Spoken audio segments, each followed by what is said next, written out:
Hi everybody, welcome to my channel. My name is Luis Jesus Durant and today we are going on reading the first chapter of the book Essentials of Corporate Communications by Cees van Riel. I hope I am saying his name properly. I'm not totally sure. I am social communicator. My field is corporate communications, and that's why I'm trying to explore to understand the insights of corporate communications in English. English is not my native language, but I am trying to improve my English language skills by speaking and pushing myself in doing so.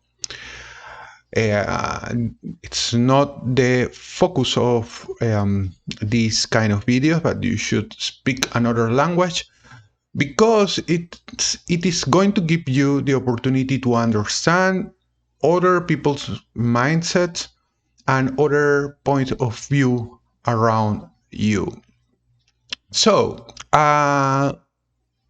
in the last video, I made content regarding to the introduction of this book.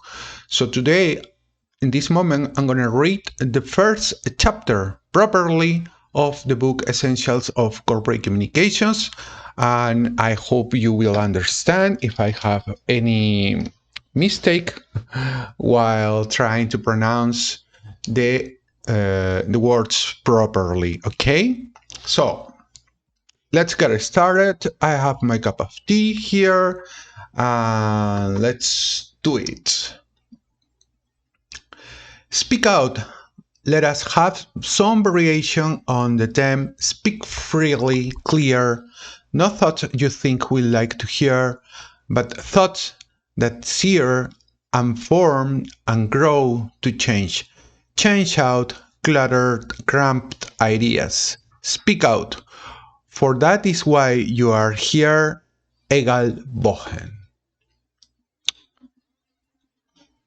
Organizations are networks of people who communicate with each other. In all organizations, communications flow vertically and horizontally, internally and externally, formally and informally, linking employees internally to each other, to various layers of management, and to the many external resource holders of the organization. Not all of the communications in an organization are work-related, nor are they necessarily relevant to fulfill organizational objectives. All communications, however, influence to some extent the perceptions of participants and observers about the organization and its activities, and so affect the organization's image, brand, and reputation. In this chapter, we focus especially on the formal task-related communications that link internal and external audiences of the organization. After reviewing the three principal types of communications in organizations, we propose the concept of corporate communications as an interactive communication structure linking stakeholders to the organization. A corporate communication structure describes a vision of the ways in which an organization can strategically orchestrate all types of communication. In the rest of the book, we propose a coherent approach to the application of a corporate communication perspective to all organizations. Types of communication. There are three principal clusters of task-related communication activity within organizations. They are typically classified as management communications, marketing communications, and organizational communications.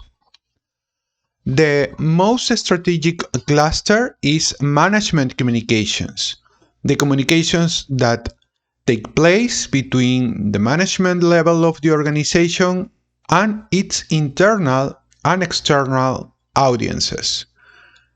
The management level consists of all employees with authority over the acquisition and retention of key resources in the company.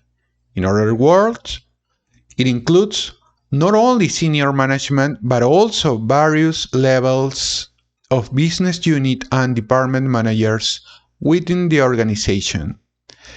Executive speeches, for instance, are among the strategic communications managers make whose targets are both internal and external.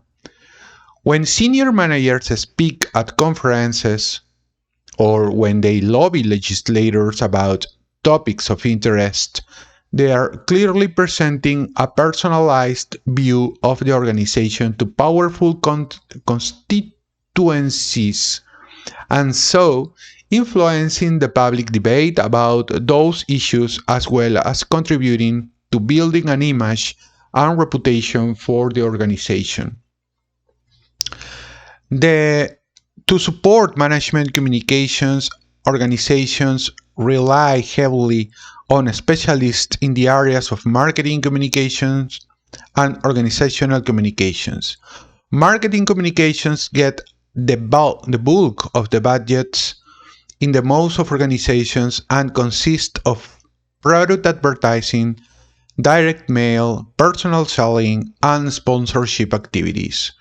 They are supported to a greater or lesser extent by organizational communications that generally emanate from specialists in public relations, public affairs, investor relations, environmental communication, corporate advertising, and employee communications. Management communications are far more effective when marketing and organizational communications support them. This has two consequences. First, managers must realize the possibilities and limitations of their own roles in the communication process.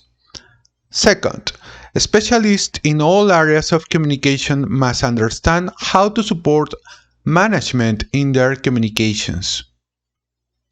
In their communications specialists, have the responsibility to act as advisors to management and to contribute professionally and critically to the implementation of the organization's objectives. In recent years, other groups and roles have become involved in marketing and organizational communication. In many organizations, internal and external affairs departments have lost their historical monopoly over communications. Whether this is desirable or not is a moot point. In practice, the playing field has changed, and both public relations and advertising are increasingly splintered into ever more specialized subgroups and roles. In the area of marketing communications, for instance, the elements of the promotion mix generally remain under the responsibility of a marketing director, and so specialization has been less consequential. In contrast, growing fragmentation of the organizational communication cluster has had more far-reaching consequences in many factors. Fragmented groups involved in organizational communication often report into different managers and their activities are often inconsistent.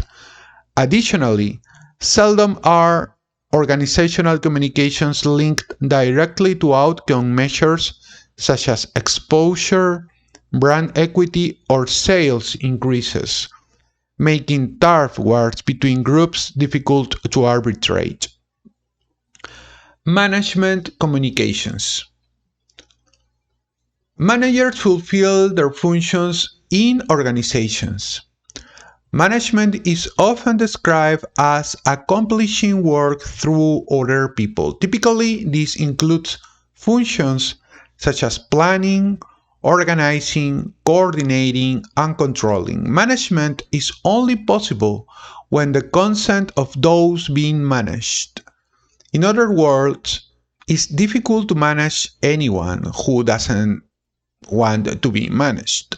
As a consequence, one of the manager's role is continuously persuade individual subordinates to the goals of the organization are worth fighting for. Communication is therefore one of the most important skills a manager must have in order to gain acceptance for the organization's goals. Management communication is not only a task that takes place at the top of the organization. All levels rely on communication in order to 1. Develop a shared vision of the company within the organization. 2. Establish and maintain trust in the organization's leadership. 3. Initiate and manage the change process. 4. Strengthen the identification of employees with the organization. Various authors are critical and even cynical in their description of the lack of effectiveness and skill managers have in communication to their own staff and to external audiences. However, more and more people are convinced that the success of managers and organizations depend to a large extent on the degree to which managers effectively apply themselves well to the task of communicating. Although all managers layers do have to communicate, top management has a special role to play in representing the organization to internal and external audiences. In particular, the Chief Executive Officer plays an important symbolic role as the spiritual and emotional leader of the organization and is sometimes described heroic characteristics. Even when top managers are very skillful in acting as figureheads of the organization, communication is too important to be left solely to their discretion. Communications specialists are needed to support managers in improving the effectiveness of their communications. In essence, the work of these specialists consists of preparing and executing projects that increase the involvement of internal stakeholders and improve the opinions external audiences have of the organization. The supportive role of communication specialists should not be confused with the role played by occasional experts called in the cure specific organizational elements. Such a communication specialist quickly becomes the resident expert, and a feeling seems to creep over the rest of the management team that they no longer need to worry about the problem. The danger is, of course, that it is patently absurd to expect one person or department operating out of one position to solve the problem that is organizational pervasive. This kind of lip service is remedy organizational ills will not relieve anyone in the organization of their own proper communication role any more than the presence of a training executive relieves individual managers of their responsibility for training. Allen, 1977. In the academic departments of leading business schools, management communication receives very little attention. Researchers are often journalists skilled in case writing and language, but lacking training in research methodology. Teaching activities revolve around skill building in making presentations, delivering speeches, or preparing written reports. Core management courses relegate communication to support roles and mostly rely on them to help students improve their writing, make oral presentations, and develop listening skills. Yet, the field of communications involves far more than skill building. The conceptual framework for communications is mostly found in journals such as Speech Communication, Human Communication, and in journals providing technical information about organizational communication. Similarities in research and education, but especially their application to organizations, are larger than one would assume, and it is becoming ever more apparent that the different subsets of organizational communication colored by the paradigms of their professional disciplines are becoming more complementary to one another than competitive. It's therefore only logical that groups like the Arthur Page Society and the International Association of Business Communicators periodically call for initiatives that will integrate content about organizational and marketing communication into international business management curricula. Okay, another element, marketing communication. Marketing communications consist primarily of those forms of communications that support sales of products, services, and brands. In marketing communications, a distinction is often made between the promotional mix and the public relation mix. Similarly, distinguishes between the corporate communication mix and the marketing communication mix. Almost every author on the subject regards advertising as a vital and salient component of the communication mix. Franzen describes advertising as a process of relatively indirect persuasion based on information about product benefits, designed to create favorable impressions that turn the mind toward purchase. Sales promotion is often regarded as additional activities to above-the-line media advertising, which supports sales representatives and distributors. Judkins, 1983. Direct mail is described by Netsch and Stoenlinga in 1988 as any form of direct advertising distributed by addressed mail. The same authors describe sponsorship as an activity in which an institution, the sponsor, gives material, usually financial, support to an association of individual for the presentation of sporting or artistic performances, or other performances of a kind interesting to a particular public.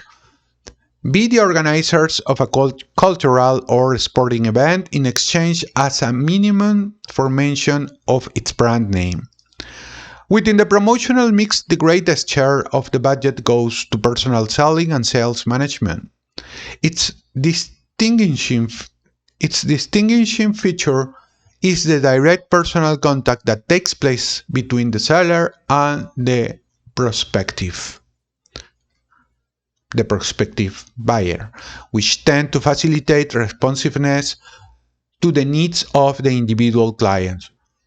Personal selling involves oral presentation in a conversation with one or more prospective purchasers for the purpose of making sales. Kotler, 1988. A number of authors regard marketing-oriented public relations, publicity, as an instrument of marketing communication. Publicity consists of non-personal stimulation of demand for a product, service, or business unit by planting commercially significant news about it in a published medium or obtaining favorable presentation of it upon radio, television, or stage that is not paid for by the sponsor. Kotler, 1988. By far, the largest share of a company's total communication budget, however, is devoted to marketing communication and particularly to advertising. Global advertising expenditures in 2003 were estimated to be around 262 billion. World Advertising Trends, NTC, 203. Considering the enormous sums of money involved, a great deal of information is available on both qualitative and quantitative aspects of marketing communication, including financial data, information on target groups, and data about the relative performance of agents. Many large international organizations and important journals are devoted to the study or practice of marketing communication, and it is a direct interest to a variety of academic networks around the world, not so much as an independent discipline, but as a component of marketing curriculum in credited MBA's program. In economics and communication sciences, the field of marketing communication has been a part of the curriculum for many years. Large number of researchers work in this field, so it should come as no surprise that marketing communication has adopted a positivistic paradigm. Indeed, articles published in such outlets as the Journal of Advertising, Journal of Advertising Research, Journal of Brand Management, Journal of Marketing Communications, or the Journal of Consumer Research are often so specialized and technical that few of those engaged in the practice of marketing communications are able or willing to read them. So there is a graphic in here. Those are the logos of the publications in where these kind of issues are usually published. European Marketing Confederation, American Association of Advertising Agencies, International Association of Business Communicators, and so on. So let's talk about organizational communications, which is my field, by the way. The third type of communications is organizational communications. They encompass public relations, public affairs, investor relations, corporate advertising, environmental communication, and internal communication. They denote a heterogeneous group of communication activities that have four characteristics in common. Organizational communications are aimed at corporate audiences such as shareholders, financial journalists, investment analysts, regulators, and legislators. Organizational communications have a long-term perspective and do not directly aim at generating sales. Organizational communications apply at a different style of communications compared with marketing communications. Exaggeration and puffery are limited and messages are more formalistic. Organizational communications are generally initiated by external parties. External pressures generally compel the company to reveal information that would not have been shared otherwise. As Gruning points out, in organizational communications, stakeholders generally decide whether the organization should communicate with them, whereas in marketing communications, the organization chooses its target audiences and avoids communication with those that are not commercially interesting.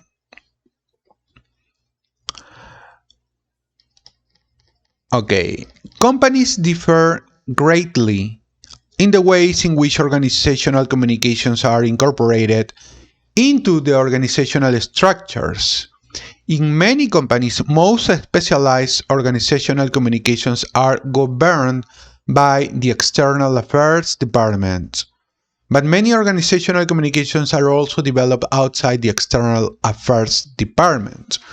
This generally happens when needs arise in a particular functional area to address specific stakeholders, for which a special form of communication gets introduced. Two preconditions are necessary to justify creating a new communication department outside the boundaries of the External Affairs Department.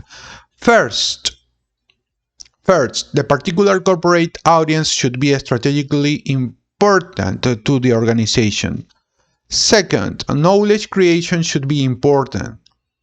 For example, financial managers or human resource managers often claim that a specific modality of communication, like investor relation or employee communication, can be better exploited if it is anchored within relevant functional area. Knowledge generating.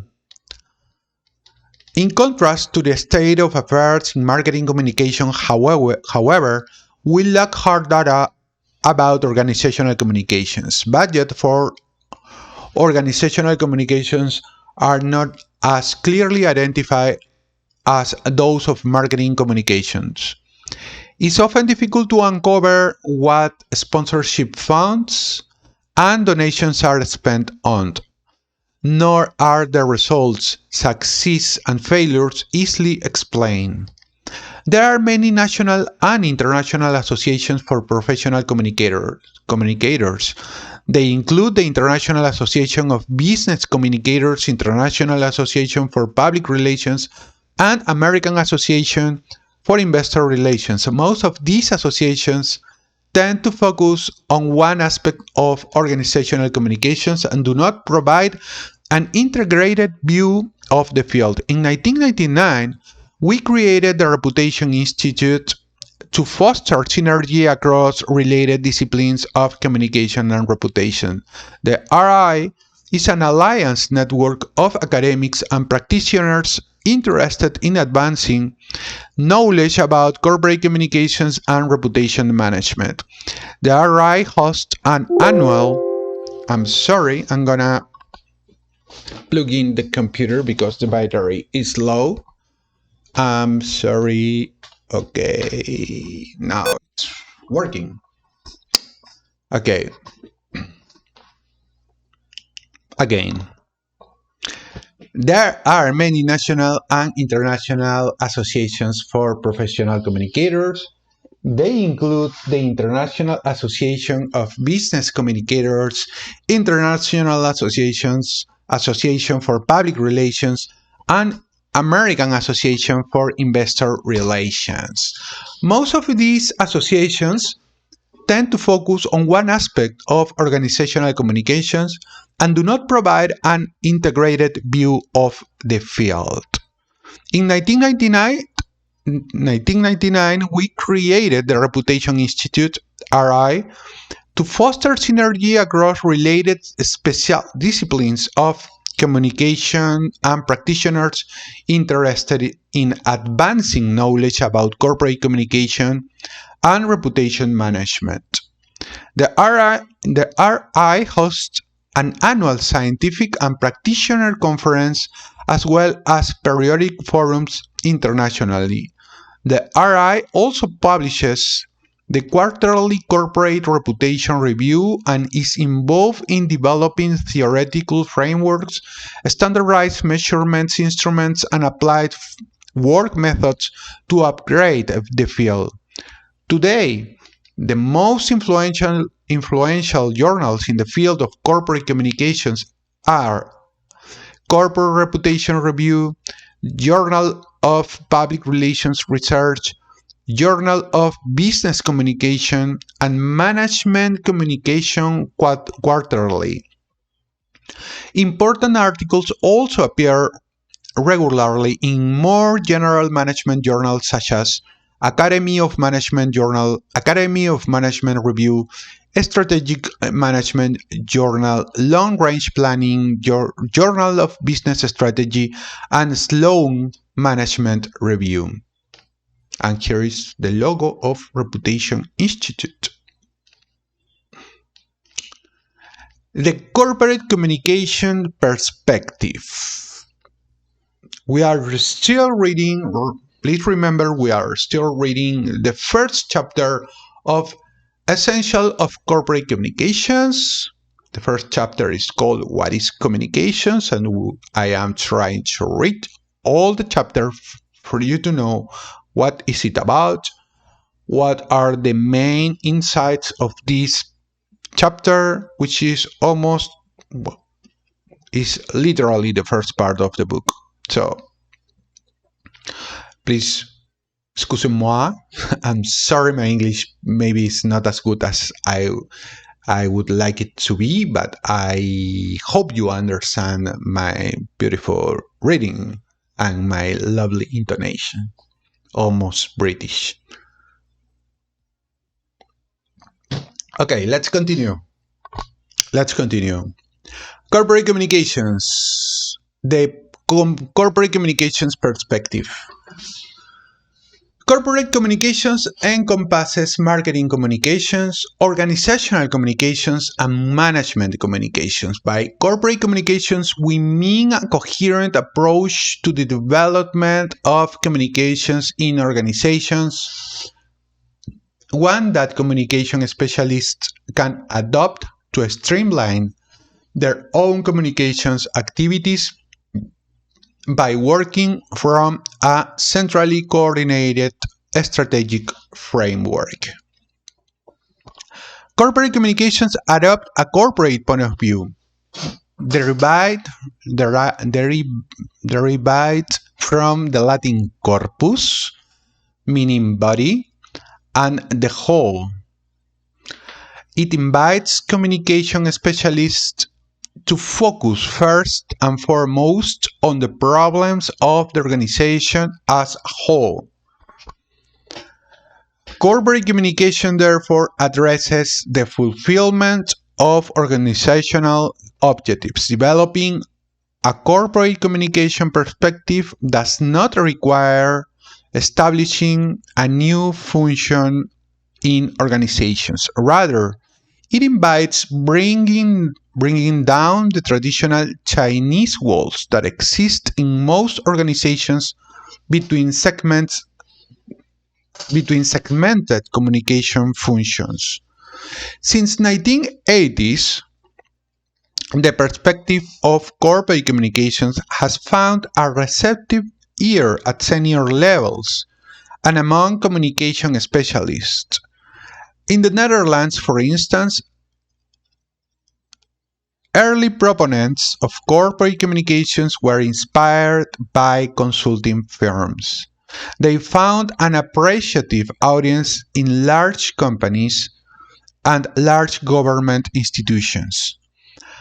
Most of the time, they stimulated companies to launch corporate image campaigns and recommended increased uniformity in communication policies. Corporate communication therefore became synonymous with strengthening corporate brands through corporate advertising and adopting a monolithic identity by endorsing all of a company's offering with a single corporate name such as Shell or Philips. Chapter 3 examines these corporate branding approaches in depth. Gradually, both consultants and clients gained insight into the antecedents of corporate brands, namely the nature of the corporate strategy, the corporate identity, and the heterogeneity, I'm sorry my pronunciation, okay, of the context of the environment in which the organization operates. This soon led to a growing awareness that it is not always desirable nor is it practical to stimulate uniformity in overall communication policy. Consultants ultimately fell victim to the persuasive power of their own arguments, as the walls crumbled between marketing and organizational communications, as steering committees were put in place to harmonize communication policies. Companies began to take the lead in orchestrating their own communications system. This is entirely appropriate in our experience.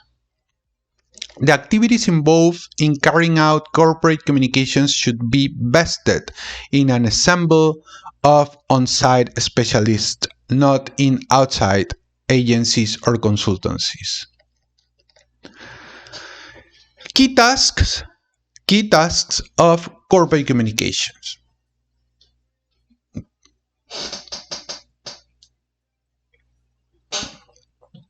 Let's try to see which are the main tasks of corporate communications whenever we are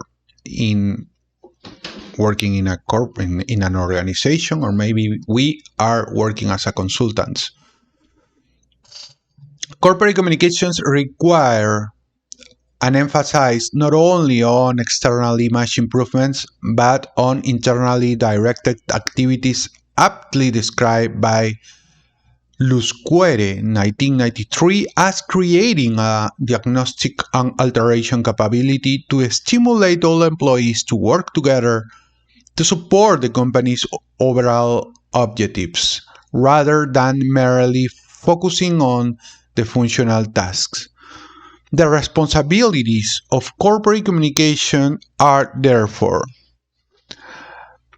to flesh out the profile of the company behind the brand, corporate branding, to develop initiatives to minimize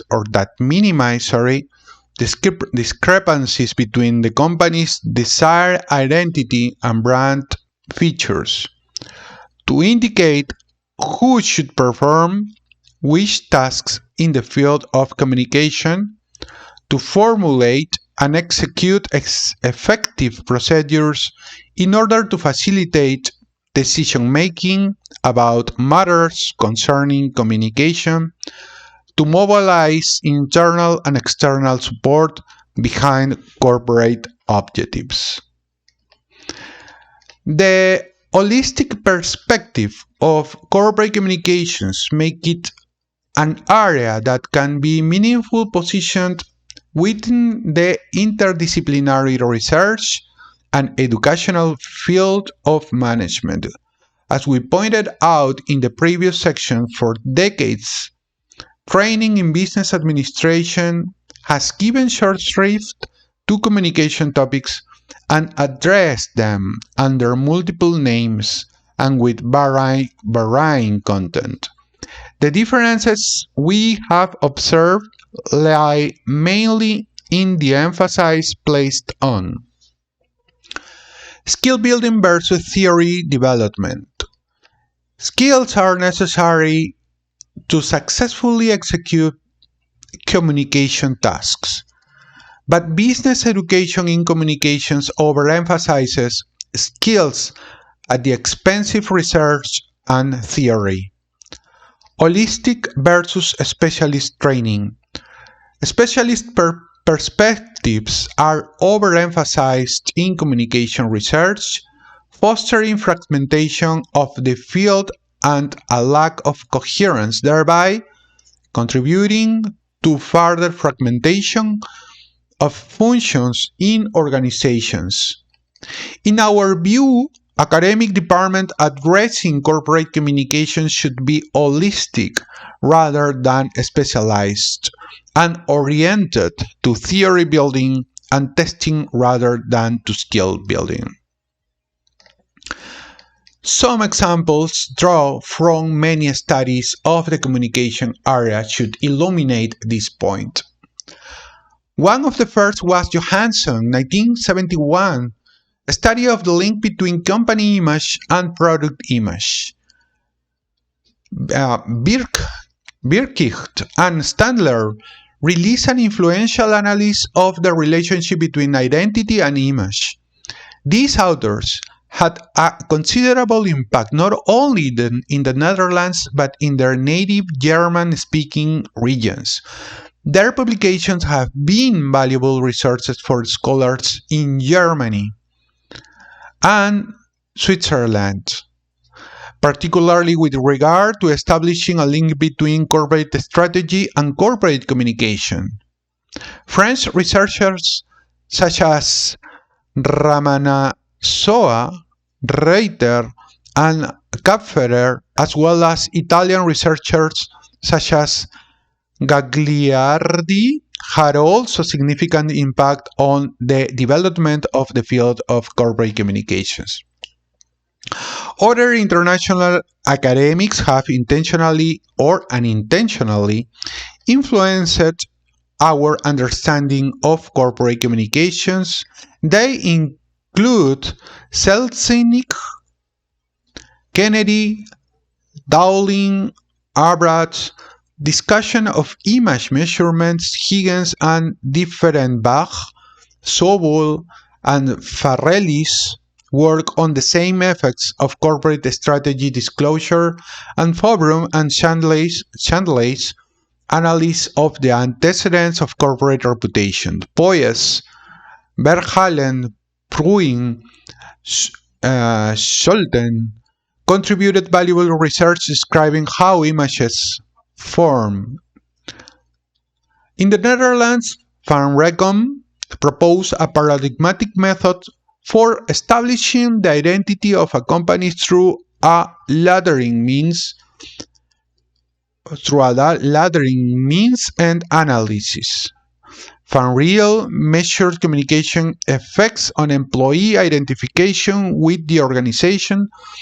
And finally, Van Ruler, Cornelissen, I'm sorry, I can't even pronounce this last name, Clay, I can't, sorry, have all provided useful insights about corporate communications with a particular focus on how it is carried out in Dutch companies. Much progress has also been made in exploring the organization of the communication function. Studies by Napper, Verbeke, and Adema examine the relative effectiveness of various organizational structures. However, in comparison to the many rigorous empirical studies of identity and reputation, studies of the communication functions have been principally exploratory and focused heavily on describing the activities carried out in selected companies that may not generalize to other countries.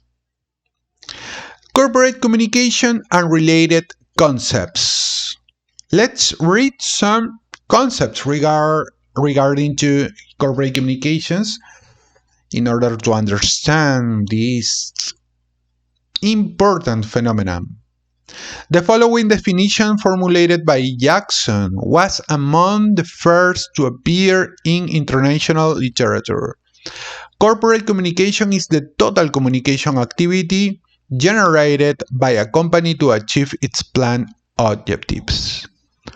Blau, 1986, describes corporate communication as the integrated approach to all communication produced by an organization directed to all relevant target groups. Each item of communication must convey and emphasize the corporate identity. Thomas Klein, in 1989, also advanced two early descriptions of corporate communication as all communication of an organization whereby coordination based on a strategic plan exists between the different communication disciplines and the resource they use. All communication of an organization whereby the organization or the elements of it are central instead of the products and or services. Definition. We define corporate communication as the set of activities involved in managing and orchestrating all internal and external communications aimed at creating favorable starting points with the stakeholders on which the company depends. Corporate communication consists in the dissemination of information by a variety of specialists and generalists in an organization with the common goal of enhancing the organization's ability to retain its license to operate. We follow Jackson's example of using corporate communications in the singular. In the plural form, it implies a proliferation of methods. In the singular form, it refers directly to the integrated communication function, as Jackson remarks. Note that it is corporate communication without a final S, tired of being called on to fix the company's switchboard, recommend an answering machine, or meet computer salesman. I long ago adopted this form as being more accurate and left communications to the communications specialists. It is a small point, but another attempt to bring clarity out of confusion.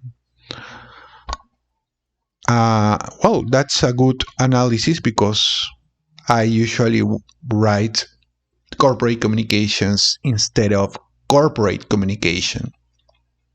So it's important to clarify the situation. Okay, let's go on. Let's continue. A disadvantage of adopting corporate communication to refer to the total communication activity of the organization is the impression created that corporate communication is only relevant to business corporations.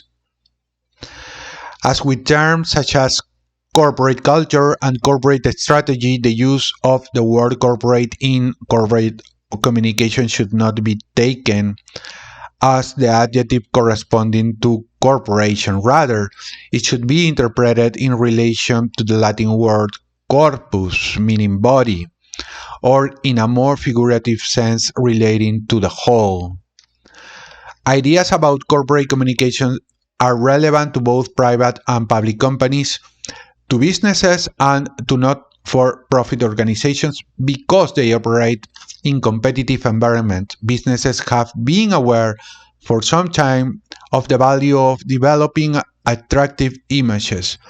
Corporate communication has therefore been more heavily associated with businesses than with other organizations. In recent years, however, pressure has been increasing on subsidized institutions and government agencies as well as to give a good accounting of themselves to their audiences. We therefore see growing attention to these matters in the not-for-profit sector. A corporate image is like a mirror. It reflects the identity of the organization. Having a favorable or unfavorable image is determined in part by the signals that an organization broadcasts about itself. These signals are interpretations by stakeholders based on the company's actions and self-expressions. Forum and Shanley, 1999, Forum 1996, Schultz 2000. No matter how frank, open, and appealing the content of these signals, however, there is no guarantee that they will create a positive image in the minds of all members of a target group. Earning a top rating for diligence, for instance, does not automatically lead to a positive image.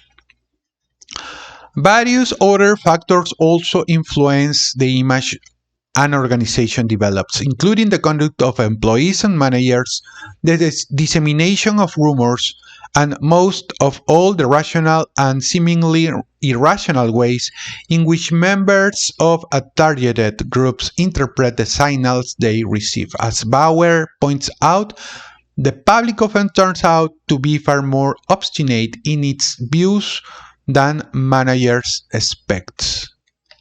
So let's review, let's see which are the tools of corporate communication. Integrated communication can be achieved in various ways. We highlight 4 practices here.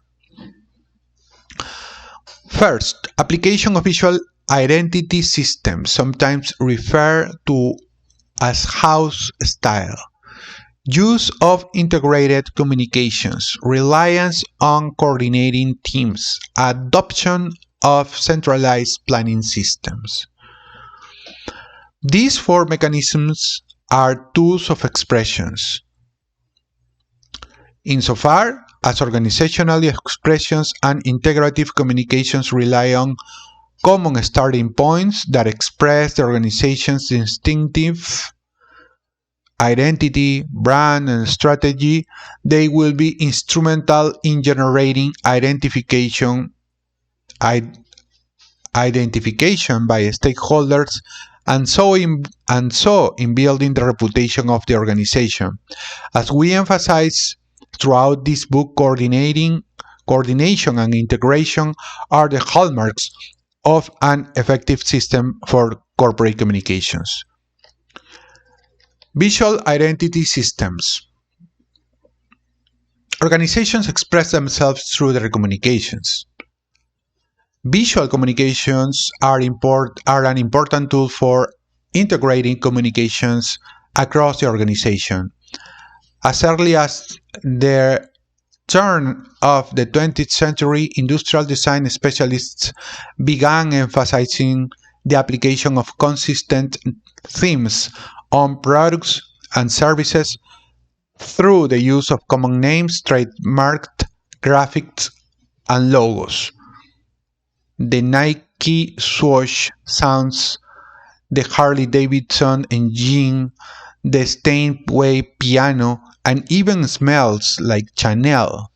Since then, a specialized industry of identity firms has emerged that helps organizations develop a uniform set of symbols and put together house-style manuals that provide employees with guidelines for creating a uniform image for the organization through the application of signature names in logos, clothing, furniture, and architecture. In the 1950s, the rapid growth of mass marketing throughout the United States created enormous interest in packaging. The rise of supermarkets and department stores called for a substitute voice for the salesman who used to stand behind the counter and interface with the customer. Packaging design fulfilled that role, and what was once a sideline that printers had dreamed up to sell boxes and containers quickly became a full-fledged business. Today, all major companies rely on elaborate handbooks that specify appropriate language, style, and nomenclatures that help to guide integration across their communication system. Even small companies find it advisable to do the same in order to build recognition and reputation and attract more investors and customers. Okay, what is next? Integrated marketing communications. Attempts to achieve an integration of effort in communications have been made since 1950s in pursuit of integration is rooted in the marketing literature and involves not only the familiar elements of the marketing mix: price, product, place, and promotion, the so-called 4Ps, but also the elements of communication mix within each of the 4Ps. Central to the concept of marketing is the need to operate in a customer-centric mode. This is only possible if each specialized function within the organization makes a valuable contribution to the communication system as a whole. Initially, integration meant coordination across the marketing functions and specialty disciplines. However, the notion of integration was subsequently extended to encompass complementary activities performed by all functional departments integrated around the customer in order to increase loyalty. Schutz and his colleagues were among the first to specify key elements of integrated programs in marketing, as they proposed integration should always develop from the top down and be carried out from the stakeholders' point of view. Finally, they suggest that marketing and communications should develop shared objectives, allowing communications to lead all marketing activities when the company is responding to a stakeholder demands.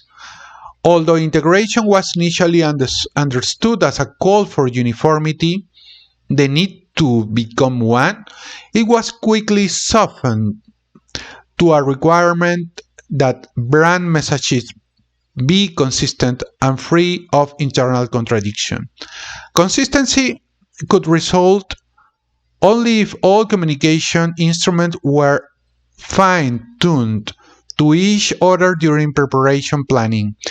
By implication, specialists responsible for developing each of the brand communication instruments were advised to engage in intense dialogue early on in the process to dismiss the chance of subsequent inconsistency and contradictions. Unison gave way to a more apt metaphor of signing in harmony. In a process term, Moore and Thorson in 1996 suggest that integrated marketing communications should start by identifying all target audiences relevant to achieving marketing objectives, segmenting audiences on the basis of a stage in the purchase decision cycle, determining messages and communications tools to reach each segment, allocating appropriate levels of resources. Although integrated marketing programs were originally introduced in the 1950s, they have not been fully endorsed by all practitioners. For instance, in late 1980s, the Dutch marketing specialist Net carried out a study of integrated communications on behalf of the Union of Advertisers and the Dutch Association of Recognized Advertising Agencies. He distinguished 5 stages of evolution towards integrated communication. A synopsis of Net's 5 stages is provided in box 1.1. His study demonstrated that few agencies or companies have actually ever progressed beyond stage 3. Integrated communication. First, integrated media advertising, the mix of media used to transmit the message. 2. Integrated advertising, coordinated application of media advertising, direct advertising, and packaging. 3. Integrated media communication, coordinating media advertising, direct advertising, editorial publicity, product placement, and promotion of the brand or product names by means of sponsorship. And four, integrated marketing communication, coordinating all elements of the marketing mix beyond those described in stage 3. A vital element is personal selling, although price and distribution are also crucial. And 5. Integrated communication. Application of communication elements primarily developed for marketing but extended to other functions of the enterprise. Communication is coordinated across enterprise functions and target groups so as to prevent the emergence of contradictions that could harm the organization's image. Coordinating teams. Another tool for facilitating integration is the use of coordinating teams, work groups of steering committees in which representatives or specialized communication departments that are active throughout the organization jointly develop a common policy and evaluate its execution. Chapter 11 pays a specific attention to the coordination of the total communication function via coordinating teams. Communication planning system. A communication planning system, CPS, is an automated tool for preparing and executing communication projects targeted to internal and external audiences. A CPS can be used to execute a project requiring an entire communication program for the organization. It can also be used to manage simpler projects such as are involved in corporate and sponsorship activities, developing annual reports, or creating internal newsletters. Use of CPS offers an organization a few concrete advantages. Per project, certain degree of planning is stimulating because an array of protocols based on research have to be followed. 2.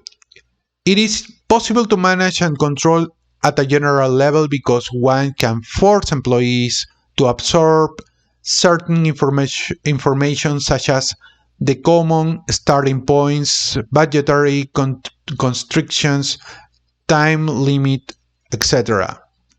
CPS also works as an orchestrating instrument through the level of overview it offers of plans, market research, such as image research, information about competitors, clients, etc., and communication items, text, pictures, etc., or even films.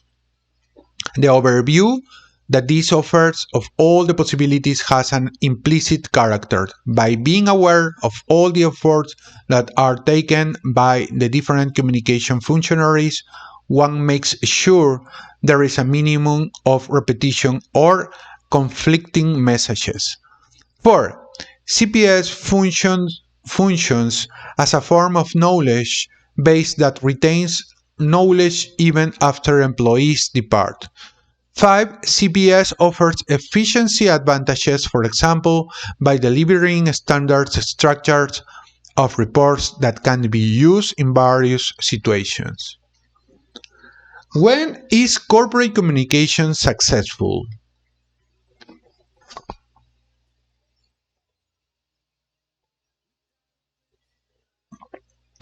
Sorry.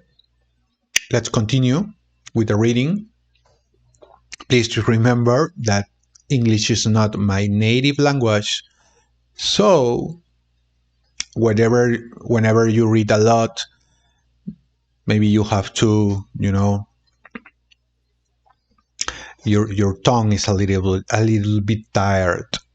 But this is a good exercise for me, because it helped me, it pushed me to practice my English, which is the idea behind this. When I was working for an American company, it was easier because I was talking almost every day, coordinating with different branches and different departments around the world, because I was working for Latin America. I was the communication contact and in many ways representative for Latin America in the global communication department. So, but I am not working for that company any longer. So it is good for me to practice my English in this way. Okay, let's continue. When is corporate communication successful?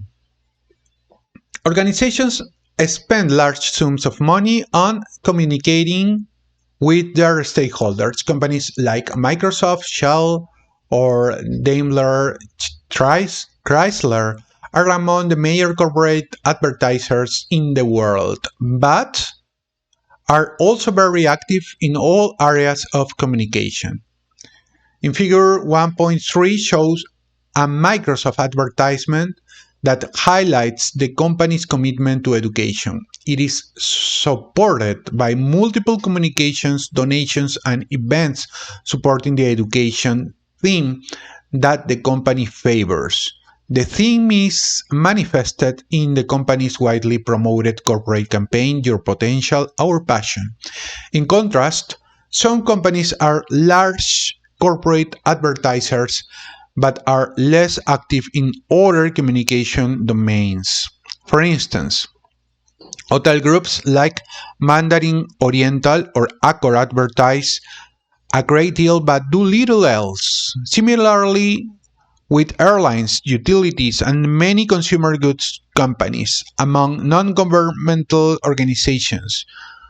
Greenpeace is one of the most visible in generating both free publicity and in carrying out co-sponsored advertising. Few other NGOs have the slack resources needed to carry out any advertising at all. Despite the different approaches to communications used by companies, NGOs, and governments, they all allocate significant resources to communication activities. The question therefore arises, how do we know when communications are successful? What makes for effective communication? When communication provokes changes in knowledge, attitudes, and behaviors. Communications are successful when they generate changes in knowledge, attitude, and behavior. KAB. Many researchers in marketing communications, what do they say? Have anchored this principle, but found that the order is relevant. In many cases, for example, people are known to buy cars first, change in behavior, but only subsequently to confirm their choice psychologically by paying attention to selected advertising or communications about the car. Studies show that some consumers only become aware of salient features of their cars after they have purchased it. The simplified analysis of the KAB model is problematic in practice as well. Almost all communication activities aim to change people's behavior. In practice, it is hardly ever possible to affect all three simultaneously.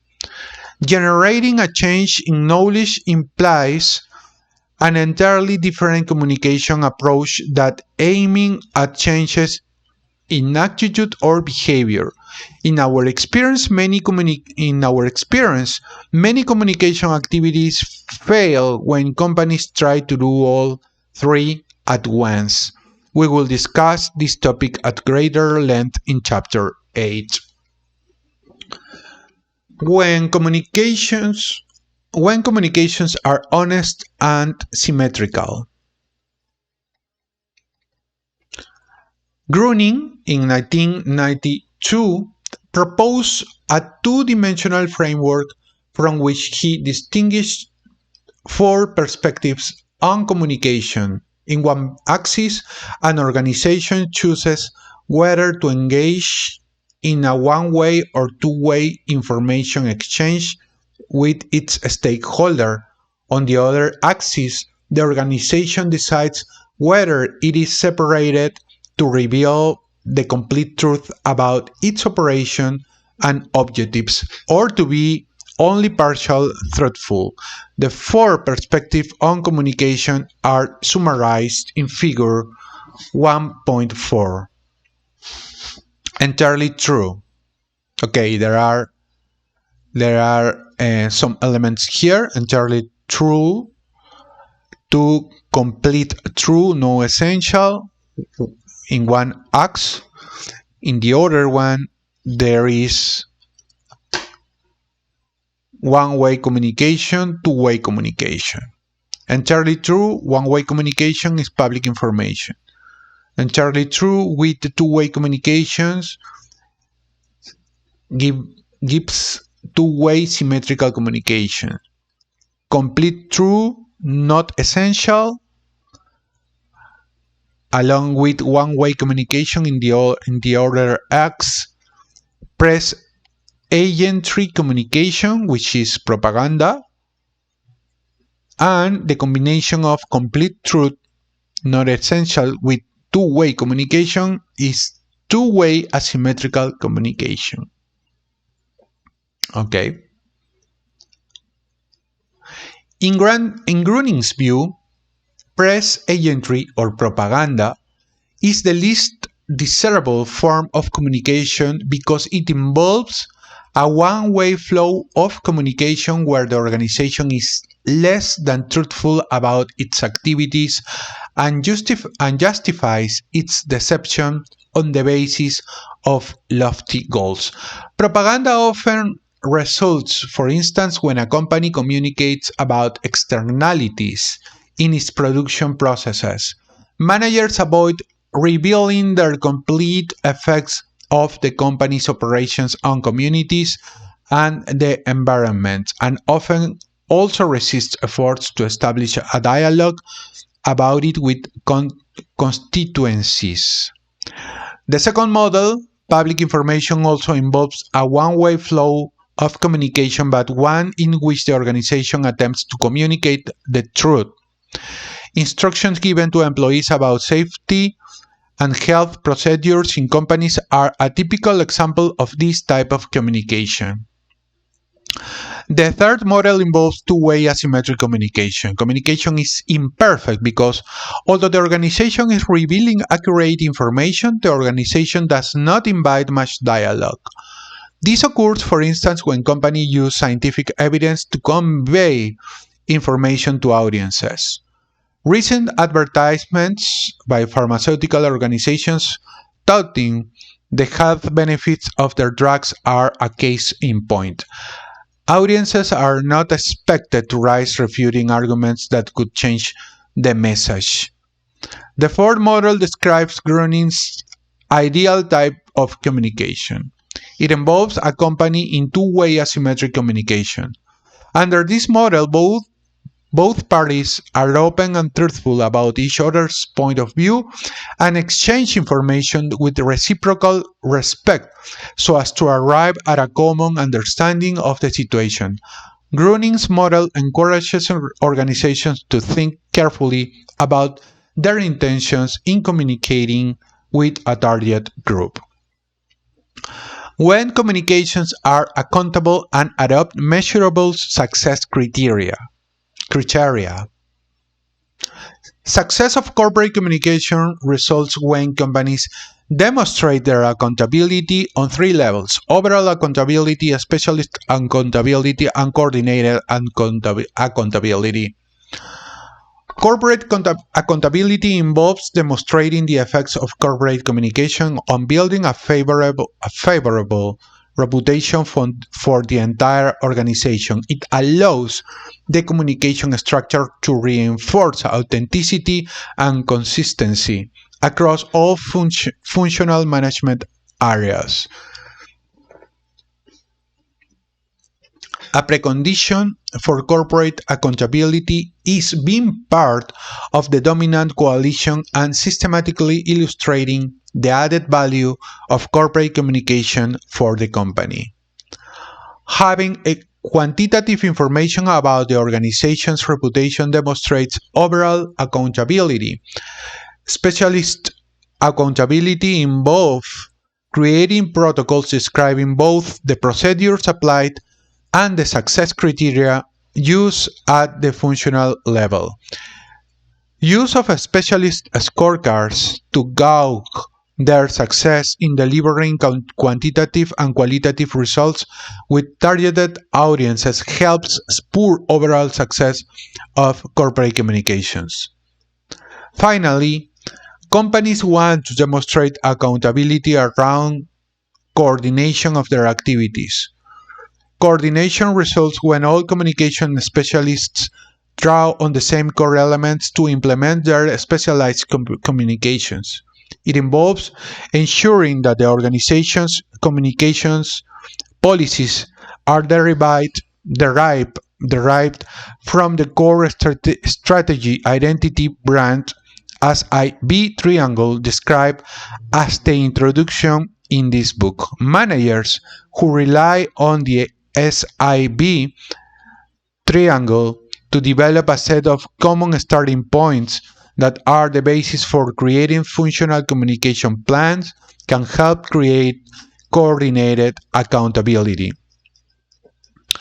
Figure 1.5 diagrams the link between the SIB and the corporate communication system.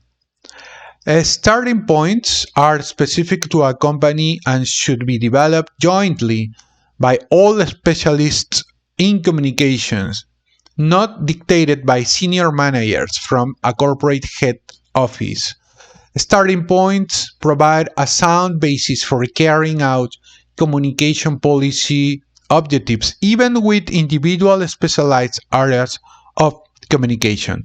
Starting points create a bandwidth around which communication specialists can work, but do not imply absolute conformity or uniformity.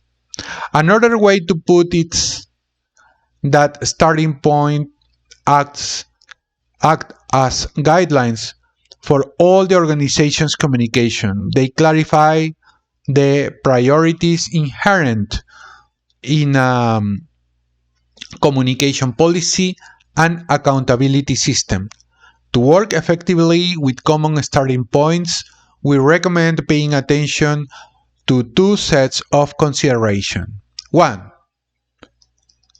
Translate the corporate strategy into common starting points that can be used for communication at both the corporate level and the business level by applying the PPT model as follows. Indicate what the organization wants to promise to its most important internal and external stakeholders. Indicate how it expects to prove it, and identify what tone of voice it wants to use to communicate messages to those audiences. 2. Make plans more specific by applying the KAB model.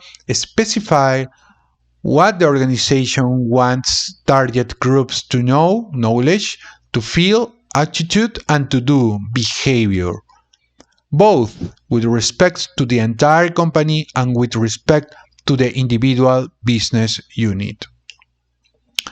Chapters 3 to 8 flesh out the process through which corporate communication can thus be created and accountability developed. Chapter 9 and 10 specify the criteria against which corporate communication should be evaluated, namely corporate reputation. Communication agenda to build reputation. Corporate communication helps an organization to create distinctive and appealing images with its stakeholder groups, build a strong corporate brand, and develop reputation capital. To achieve those ends, all forms of communication must be orchestrated into a coherent whole, and success criteria developed that enable measuring the effect of the organization's communication on its reputation and value. In the next chapter, we turn to the literature on corporate reputations and identify the role that corporate communication can play in building an organization's reputation.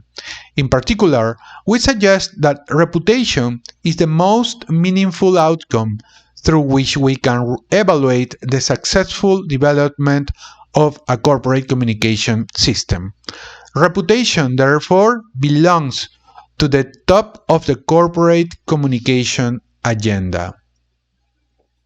Discussion questions. Pick an organization. This is a sort of homework. Pick an organization, prepare an organization chart of the organization, and identify conceptually the principal types of communication in which it engages. 2. Gather messages emanating from your chosen company and classify them as management communications, marketing communications, or organizational communications. Example, an annual report, press release, etc. Can you identify common themes across these communications? 3. How can organizations limit fragmentation in their communication? 4. Find published articles in the principal journals of the field that focus on management communications. Compare them to articles in journals focused on marketing communication and in journals focused on organizational communications. Do you observe any similarities or differences? Okay, so I think this is the end of chapter 1. The chapter 2 is titled From Communication to Reputation, but I will finish this video in order to make it more short. It's been almost 1 hour and 23 minutes reading. That's a long video.